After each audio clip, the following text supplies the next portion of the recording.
Nakisaya ang mga kaanak at close friends ng Wawawin host na si Willie Revillame sa kanyang birthday party. Doble pa ang saya ni Kuya Will dahil ang Wawawin araw-araw nang mapapanood simula sa Lunes bago mag 24 oras. Yan ang chika ni Aubrey Carampel. Sa isang simpleng salo-salo sa kanyang tahanan sa Quezon City, ipinagdiwang ni Willie Revillame ang kanyang 55th birthday.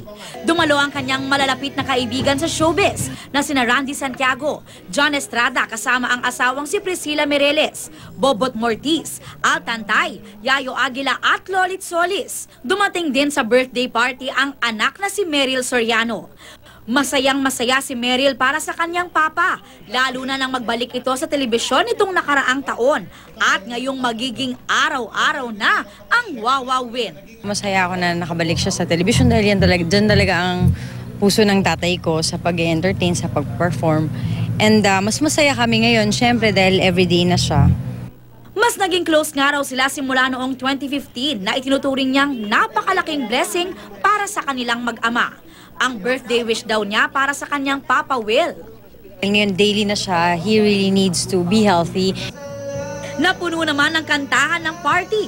Lalo't bisita ni Willie ang mga kaibigang singers tulad ni Jimmy Bondoc, Paolo Santos at Luke Mijares. Nag-perform din ang mga naging co-host ni Willie sa Wawawin na sina Denise Barbacena, James Wright at Jonalyn Veray.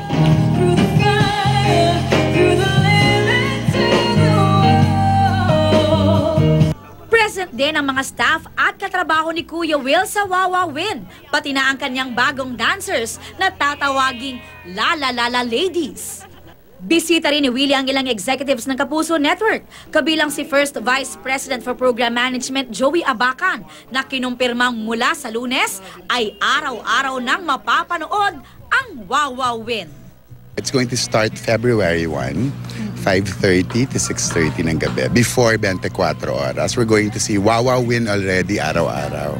So, ang bottom line lang naman namin dito, mas gusto naming mapasaya yung mga tao. Aubrey Carampel, updated sa Showbiz Happenings.